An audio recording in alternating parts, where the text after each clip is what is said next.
Hello, good afternoon. माझं नाव प्रतीक प्रवीण लोंढे. आमच्या शाळेचे नाव रतनबुवा पाटील माध्यमिक विद्या मंदिर. हॅलो, माझं नाव भूमिका अमित दाभोळकर. Good evening. माझं नाव दिव्या शिवाजी चव्हाण. तर आमच्या प्रयोगाचं नाव आहे सस्टेनेबल प्लांट बेस्ड लेदर. तर आपण अनेक काळापासून विविध देशात पारंपरिक पद्धतीने लेदर तयार करत आलेलो आहोत आणि आपल्याला 1 टन लेदर बनवण्यासाठी 30,000 ते 40,000 लिटर एवढे पाणी वेस्ट होत आहे आणि हेच दूषित झालेले पाणी इतर वॉटर बॉडीजमध्ये मिसळून वॉटर पॉल्युशन आणि सॉईल पॉल्युशनसारख्या समस्या उद्भवताना दिसत आहे.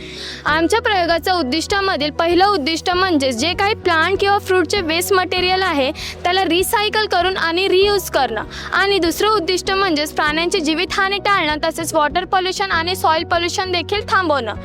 तर भारत हा लेदर प्रोडक्शनसाठी दुसऱ्या क्रमांकावर आहे व आपल्या मुंबई, धारावी येथे व कानपूर येथे सर्वात जास्त लेदर प्रोडक्ट केले जाते.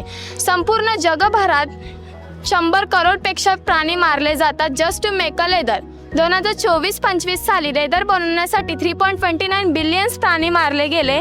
तर यावरच उपाय म्हणून आम्ही प्लांट बेस्ड लेदर हा प्रयोग निवडलेला आहे. तर यात आम्ही cactus, coconut water, pineapple, tomato, banana या सर्व फळांपासून किंवा प्लांट्सपासून आम्ही लेदरचे प्रोडक्ट्स तयार करणार आहोत. तर फॉर एक्झाम्पल म्हणून आपण कोकोनट वॉटरला मोठ्या प्रमाणात कलेक्ट केले जाते, त्यावर बायोलॉजिकल प्रोसेस करून त्याला जेली लाईक स्ट्रक्चरमध्ये फॉर्म केले जाते व त्याला नॅचरली त्याच्यामध्ये विविध प्लांटचे फायबर ॲड केले जाते जसे की पायनॅपलचं वेस्ट, कॅक्टसचे वेस्ट नॅचरली त्याला कलर करून त्यामुळे एक प्रॉपर वेस्ट मॅनेजमेंट देखील होत आहे. तर यापुढे मी तुम्हाला इंडस्ट्री मॉडेलवरून थोडक्यात माहिती सांगणार आहे. तर ही आहे शीट कास्टिंग मशीन. या मशीनमध्ये जे काही फ्रूट किंवा प्लांटचे वेस्ट मटेरियल असतात तर या श्रेडर मशीनमध्ये ते प्रॉपरली क्रश केले जाते किंवा त्यांना स्मॉल पीसेसमध्ये कन्वर्ट केले जाते व पुढे मिक्सिंग मशीनमध्ये त्या पल्पला आपण विविध जे काही लॅटेक्स असतात, स्टार्च असतात, बायोरेजिन्स असतात त्या पल्पसोबत व्यवस्थित मिक्स केले जाते व पुढे शीट कास्टिंग मशीनमध्ये त्या पल्पला एक प्रॉपर शेप दिला जातं किंवा त्याची शीट फॉर्मेशन होते व पुढे हायड्रोलिक मशीनमध्ये त्या लेदरमधलं पूर्णपणे मॉइश्चर काढलं जातं व पुढे ड्रायर मशीनमध्ये त्याला 6 ते 8 घंटे सुकवलं जातं व पुढे ही जी काही लेदरची शीट आहे त्याला आपण मॅन्युफॅक्चरसाठी पुढे पाठवू शकतो. तर आमच्या प्रयोगाचे ॲडव्हान्टेजेस म्हणजेच हे ॲनिमल फ्री असेल, यामध्ये कोणत्याही प्रकारचा प्लास्टिक नसणार व याची ड्युरेबिलिटी पण चांगली असेल व याची कार्बन फूटप्रिंट कमी असेल.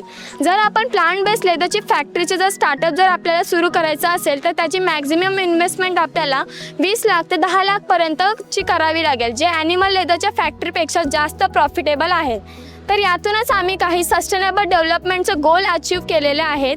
तर गोल 8मध्ये डिसेंट वर्क अँड इकॉनॉमिक ग्रोथमध्ये त्यामध्ये रोजगार निर्मिती होत आहे आणि शेतकऱ्यांना एक चांगलं उत्पन्न देखील मिळत आहे आणि गोल 12मध्ये रोजगार निर्मिती होत आहे, जंगलतोड देखील कमी होत आहे व फॅशनला देखील चालना मिळत आहे. तर आम्ही स्कूल लेवलवर आम्ही हे लेदरचे प्रोडक्ट्स तयार केलेले आहेत, जसे की हे ATM कार्ड होल्डर आम्ही तयार केलेले आहेत व वॉचचे बेल्ट देखील तयार केलेले आहेत.